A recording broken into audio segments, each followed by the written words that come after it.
Oh, shoutout sa mga bossing natin. Oh, bossing, shoutout. Oh, yan. Oh. Shoutout, boss. Mga subscriber natin bago. Salamat po sa mga kapitbahay natin. Oh.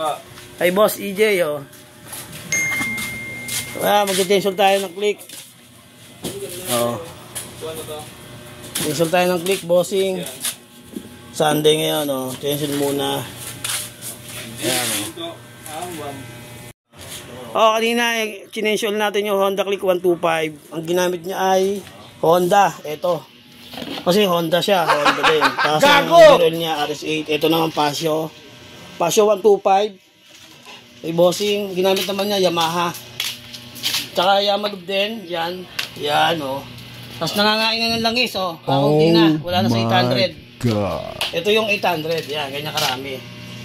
800 legit na takalan. Ito yung ginamit namin langis dyan sa Pasio. Yan o. Tapos meron ulit tayong bagong visitor. Ito. Bumalik. Yung nawawalan ng minor. Ito. Susunod natin yun. Yung tapos na yung Honda Click. Ayan mga gopings natin yung customer. Mga subscriber. Kaway kayo dyan bossing. Ano, salamat bossing. Oh. Ang dami na baka isang to. 100 views na yan. Sige, tutuloy na natin gawa dito. Ito yung pinag-changelan niya. Wala na akong, kasing hindi na siya magka-level. Ito 800 bagong ilalagay. Ibig sabihin, nangangain na lang yung passion ni bossing. Wala na sa 800. Ito 800 bago isasalin pa namin sa makina. Ayan. Kaya kailangan agahan na ni bossing mag-change oil. Passion. Ayan, okay. Oh, thank you boss. Thank you. Okay, sige, salamat. Ayan, Sunday, marami tayong ginawa. Maraming salamat po. Ito po susunod natin si Bossing, Pogi.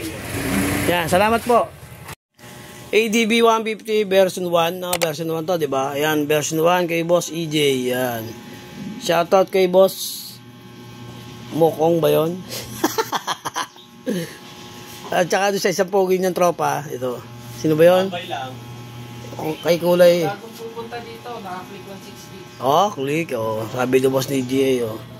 Ayan. Honda, pero ang ginamit niya ay Shell. Oh, ayan. Papakita ko sa inyo yung average na 3,000 mileage. 3.5. Ayan oh. Ito oh. Gumamit siya ng Shell. Saksi po tayo dito dahil ako ang nag-change oil. Okay. But nangiwi yata si may-ari, yung may-ari. Ito yung legit na long ride Shell. Shoutout Motoclass. Doon kay Motoclass tayo nabili ng langis. Ito yung average na 3,500 kilometers. Tama? No, bossing? Hindi siya nagbawas ng ganong karami. Ayan, meron pa nga yan sa loob. Tatagilid ko pa yung motor. Hindi po tayo naghahangin dito ng compressor sa sa loob ng makina kasi hindi po pwede, ayoko po kasi po yung tangke ko ay may hangin, hindi ko po lagi siyang nililinis, dinedrain yung hangin, kaya po hindi ako nag-spray.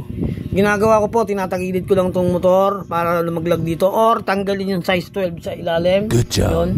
Yun lang po, yun, nasa ilalim po yun, size 12 yun. Ayan po yung katibayan na maganda po si Shell para sa amin. Yung sa iba po, hindi po hiyang. Yun, wala po tayong magagawa doon. Ito, magsi-CVT kami. Gagamit kami ng gear oil. Yan. Kasi yung mga CVT niya, ito. Yung CVT parts, naka 1.5 na center spring. Yung mga naka ADB 150 dyan. Yan. Racing monkey. Kung tawagin ay unggoy. Yan. Torque drive, lilinisin. Papagta ng grasa. Ang lining niya stock, bago ang clutch spring niya ay ano ba to? 1.2. Hindi sun. Sun to, blue. Blue o basta sun. Yan, maasahan yung bell niya ay stock na may groove. Bola niya 20, dapat 19. Bibigyan ko siya ng 19. Previous yung 19 ayaw pa. Para magkaroon naman ng magandang arangkada. Shoutout nga pala kahapon yung 160 na ADB kay James Llamas. Yun, shoutout sa magkapatid. Yan, Honda Click yung isa. Ito, CCVT natin. Tapos ano tayo, magpipintura tayo ng magneto cleaning ADB 150. Yan. Yan po, tuloy po natin gagawin. Salamat. Maya ulit po. Salamat. Etong ADB 150 na to ay 5 years na walang kalasan yung magneto niya. Ayan o, napakakalawang na. Sobrang kalawang na. Nung nakaraan, nagpa-schedule siya sa atin, hindi natin siya nagawan kasi nga masyado tayong maraming ginawa nung araw na yon, nung rest day niya. Kasi ang rest day ni Bossing every Sunday.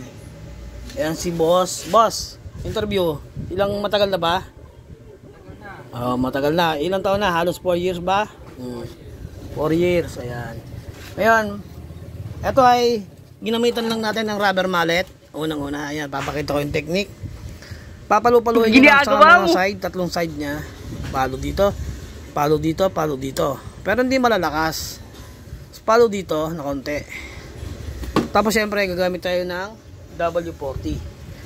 Ito ay nabalo na natin. Ayan. Nagaw na siya. Kaya ito ay nasa tamang pagbaklas lang. Nagawa na natin. Ayan, 5 years, 4 years. Ayan. Ang bossing natin, ADB 150. Hindi na kinabahan yung may-ari. Boss, kinabahan ka ba? Hindi naman. Slide lang daw. 5 years eh. Pakilakas nga, slide. Slide lang daw. Slide. Ano ba yung slide? Diba dulas ba yon? Gago! Ngayon, siyempre, marami na rin tayong ginawa na video na 3, 2. Ayan. Almost 1 buwan pa lang tayo nagbibideo. Matagal na yung ating channel sa YouTube. Ngayon lang tayo nagkaroon ng pagkakataon na mag-upload ng mga video kasi gawa ng edit, nag-i-edit. Ang pinakamahirap kasi yung nag-i-edit eh. Yun ang kailangan natin. Madali naman mag-video kahit anong oras. Yung edit lang ang mahirap. Maglagay ng video sa YouTube, mag-upload. Yun. So, gagrinderin na natin ang brush. Tapos pipinturahan siyempre. Yun, nating gawi. Ito. 4 to 5 years natanggal natin nang walang kahirap-hirap masyado. Basta't meron tayong rubber mallet. Papaluin nyo lang na konti sa side dito. Sample ng palo. Dito, side. Sa, tatlo. Gaganon lang 1, 2. 1, 2. Parang gigisingin mo lang yung natutulog na mantika. Yun. Ayan. Ayan yun mga bossing natin. Sige, gagawin muna natin. Wala tayong taga-video. Mamaya na uli, bossing. Salamat. YSS, G-Series, tagas, issue. Ito talaga mga issue ng YSS G-Series. Ayan, tagas. Pag medyo matagal na, tagas-tagas na. Shoutout sa may-ari. NMAX version 2. Tagas. Pag pinaraper, mahal pa sa bago. Pili ka na lang ng bago, bossing. Ayan, tagas na. Paalam na YS G-Series. Halagutok pa. Tanggal yung mga guya sa loob, mga spiders. Tanggal na. Ayan, Salamat, bossing.